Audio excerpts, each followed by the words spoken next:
Thank you, Don. Good afternoon, everyone.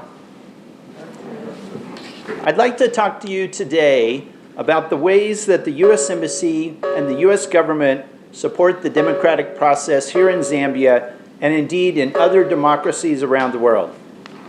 The United States is a friend of democracy in Zambia and around the world. As we've said many times, we do not take sides in Zambia's elections. We do not take sides. We never have and we never will. We have friends on all sides. We support a free, fair, transparent, and peaceful democratic process. Free, fair, transparent, peaceful. We support Zambia's democratic process. We do not take sides. The U.S. government stands arm in arm with Zambian people and indeed all people around the world in working for and protecting democracy. We walk hand in hand in striving for the ideals of democratic freedoms that are laid out in the Universal Declaration of Human Rights, the International Covenant on Civil and Political Rights, the international covenants that guard our freedoms around the world. Zambia has signed on to these covenants, the United States, and all democracies around the world. The national elections that will occur on Thursday provide an opportunity for Zambians to have their say in how their country's run.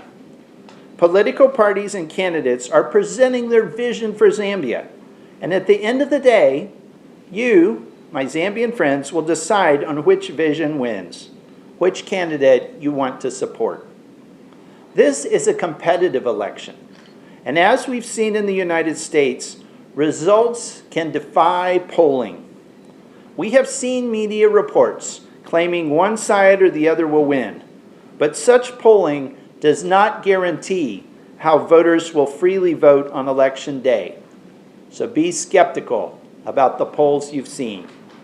Voting depends on voters who have to travel to the polls, wait in line, and cast their ballots. Elections depend on turnout and dedication, as well as officials who are dedicated to democracy and upholding the democratic process and the will of the people. Now, there are a variety of ways that we support democracy and democracy defenders. These are the tools in our democracy toolkit, and that's why I'd like to talk with you today. The tools in our democracy toolkit. Broadly speaking, there are 4 categories of actions and programs that we engage in. 3 we have spoken about many times. 1 is private diplomacy with government and opposition, civil society, and church organizations, among many others. We talk to everybody privately. 2, the public diplomacy that I'm engaged in with you today, talking to you as the media and the people of the country as part of a dialogue to highlight issues of concern and give support to the democratic process publicly. And 3, U.S. funding in concert with other donors that provides technical assistance to strengthen the Electoral Commission of Zambia, its elections administration, stakeholder management, voter education, and support for civil society organizations to undertake nationwide monitoring and observation of key electoral processes. These include election day polling and helping develop and implement advocacy strategies to strengthen the democracy system. So these 3 means of support, private and public diplomacy and democracy programming, are the work that the U.S. Embassy does every single day to support our Zambian friends who are democracy defenders. Now, in addition, I'd like to talk to you today about a 4th category of U.S. tools that are intended to support and underscore our commitment to democracy. And you will have seen these tools used in other elections in Africa and indeed all around the world in different countries. Now, when fundamental human rights and democratic freedoms are violated, the United States can and does, according to our law, apply visa restrictions, travel bans, and financial sanctions. We have used these measures visa restrictions, travel bans, and financial sanctions after fundamentally flawed or fraudulent elections. Recently, in Uganda, Nigeria, Tanzania, and other countries, including very recently in Nicaragua in Central America. We apply these measures because we are serious about our commitment to human rights and democratic principles. We will hold accountable any individuals who promote violence, who undermine electoral processes, who engage in fraudulent or corrupt behavior, or otherwise violate democratic rights and the foundations of free elections. Now, U.S. visa sanctions, lifelong travel bans, and financial sanctions can be applied to officials in government and quasi-governmental bodies, security and police forces, political party members, whether from ruling party or opposition, party cadres or leaders of such groups or front groups, business financiers, election managers, and any other figures who participate in or instigate others to violence. Again, it comes back. We want to see free, fair, transparent, and peaceful. We want to support people who promote these principles, and if you don't, these are where the concerns lie. Visa sanctions can be applied not only to officials engaged in inappropriate behavior, but it also can impact their spouses and their children as well. There are Magnitsky sanctions for corruption and other gross violations of human rights that can lead to international asset freezes and financial sanctions. Now, Zambia has a commendable record of democratic elections. This is the birthright of every Zambian man, woman, and child. As we approach Thursday, August 12th, I want to urge Zambian citizens to do your patriotic duty and vote for the candidate of your choice. Shun violence. Support the democratic electoral process. We will continue to engage everyone to work for a free and fair and transparent vote. We will continue engaging with the Electoral Commission to support a transparent process that includes counting, observing, reporting, and publicly announcing results along the way, constituency by constituency, so that we all can continue building confidence in the electoral system and process. I want to make sure and be clear that there should be no intimidation of voters by cadre groups from either party. The police and military should apply the law equally and humanely in defense of the safety and fundamental right of Zambian citizens to vote and participate in the democratic process, including the fundamental freedoms of speech and assembly. These are internationally recognized human rights. It's not the rights of America or Western countries. These are the rights of Zambians, the international standards of human rights of all countries who are democracy around the world. They've been signed onto by the United Nations and other international treaty bodies. They're the birthright of all of us as democracies. So on August 12th and the days following, the eyes of all Zambians, and indeed the world, will be watching the actions and the words of Zambia's candidates, party leaders, cadre mobilizers, police and military officers, and representatives of the state and quasi-independent organizations that conduct elections, rule in the courts, and administer the law. You carry the very weight of your nation's democratic history, and its future is on your shoulders. Let me add one brief word. Today we heard a press conference from Dr. Nevers Mumba, who raised concerns on his own behalf about the conduct of the election. I would just say on a personal note, I was personally gratified to hear Dr. Mumba raise his concerns but do so without withdrawing from the race, which was a concern that had been reported. What we would urge is that candidates in the race for president continue in the race for president. Don't withdraw from the race and raise concerns about constitutional questions about the election going forward. And as I mention all these various measures, we want to mention that as part of that context. Candidates, please remain in the race, participate, work hard, and do the best you can. But don't withdraw. We're watching. Now, Zambian people are strongly committed to going forward with this election on Thursday, as required on that date, August 12th, by the Zambian Constitution. The Zambian people want it. They deserve it. They are ready to vote. The Electoral Commission is ready to conduct the election. Parties are ready to participate. Our observers are ready to observe. And the candidates are ready to stand. Now all eyes are on Thursday. And for Zambians, it's up to you to decide. Thank you very much, and now I'm happy to answer some of your questions. My name is Esnat Lungu. I'm a journalist for Spring TV.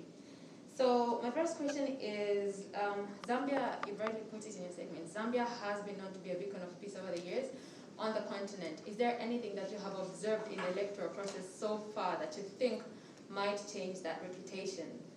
My second question is, have you deployed any observer mission to any parts of the country? And then my last question is a slight drift from the elections. Talking about the vaccines, now we have observed that the US government has been deploying different kinds of vaccines in different countries on the continent.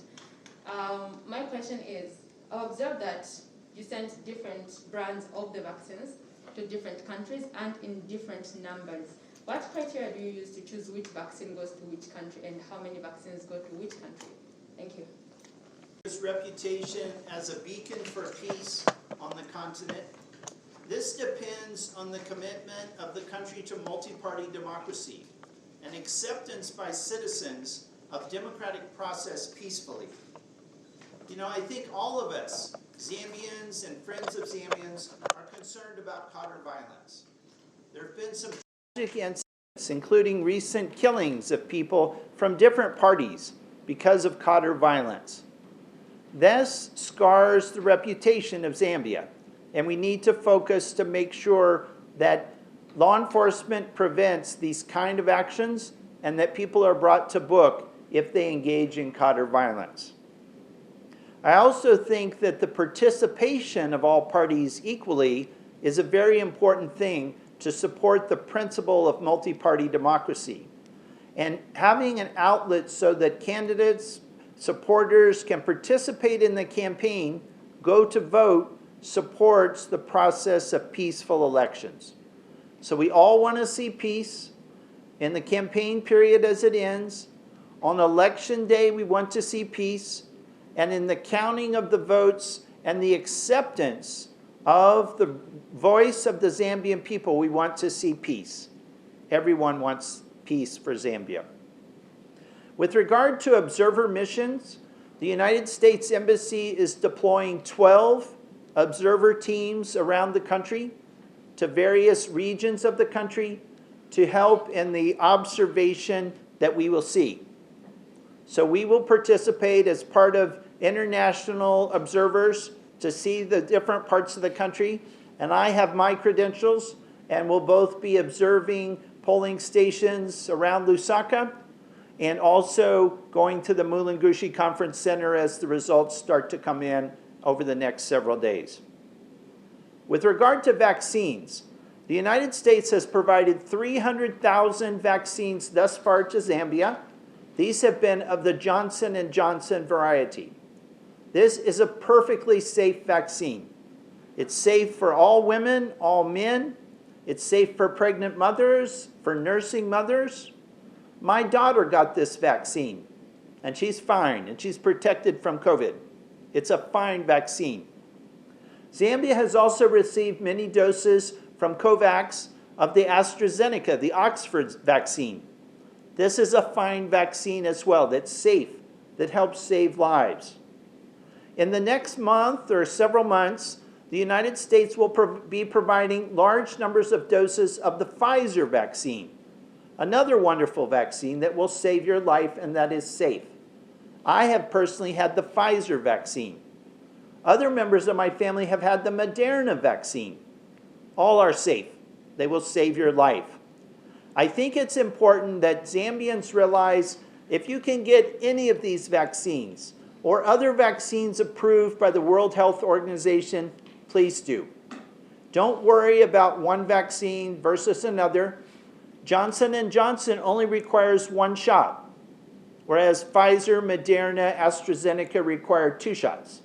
But any of these vaccines are good. Take them when you can get them. Thank you. That's what I do. It's part of my job as a diplomat. Zambia has a wonderful ambassador in Washington, Ambassador Kampangwe. He talks to candidates, people of all parties. That's what he should do. And I'm proud of him as a fellow diplomat for doing that. That's what diplomats do. Sometimes people want us to take sides. And they think if we don't take sides, their side, that means we take the other side. That's not true. Neutrality is staying in the middle. You don't take this side, you don't take that side. Let me ask you as viewers, how many times have you heard me over the last year talk about our assistance to government to support health, saving lives, vaccines for COVID, fighting HIV/AIDS, tuberculosis, and malaria? That's my cooperation that we do with government. Don't tell me that I don't get along with Zambia's government. I do. But we are not taking sides in the election. And some people want us to take sides. I will not do that. Also, with regard to international observer missions, they are not interfering in Zambia's election. They are neutral. They are not taking sides. Some people want us to take sides, but we will not take sides. And lastly, with regards to calls for HH to be arrested, I don't think it's helpful during a campaign for that. I think it's important that the people decide, the people listen to all the candidates, all the 16 candidates, and they decide who they want to cast their vote for. That's the franchise, the vote, the right of democratic citizens in a democracy. And so I think it's important that the debate be on the issues and we don't talk about arresting people during a campaign season. Thank you. About corruption and COVID, you said? The procurement of tricycles. Oh, of tricycles, okay. As I've said before, during the campaign season, it's very important that there be balance, that all candidates be able to campaign equally and not to be affected by the Public Order Act or COVID regulations in a biased way. Having equal treatment to campaign is critically important. We have 3 days left before the election. It's important during this campaign season there be balance, fair treatment to all sides. That's the principle of democracy and campaigns. With regard to the corruption allegations, I must confess I do not have specific views on that particular issue, and I do not know the particulars of those allegations. On specific individuals, but I would say after the election is over, we are going to be looking very actively at some particular individuals. But we do not have any announcements or things to say now. With regard to the Ministry of Health, I would say that our cooperation with the Permanent Secretary and the senior leadership of the Ministry of Health is excellent. I give government leadership in the health sector outstanding marks for its cooperation with us. There's a lot of money, a lot of assistance that's coming in and moving around. We have heard allegations which are concerning about particular incidents at different places, about use of resources, or maybe drugs being charged for, vaccines being charged for people to get them. Those are concerning, but I would not say that that bears fundamentally on the good conduct of the leadership of the Ministry of Health. So we will continue to watch those things, but we are pleased that as we have large numbers of vaccines coming into the country, those vaccines are going in people's arms and they are saving lives. People will not die from COVID because they've gotten those vaccines.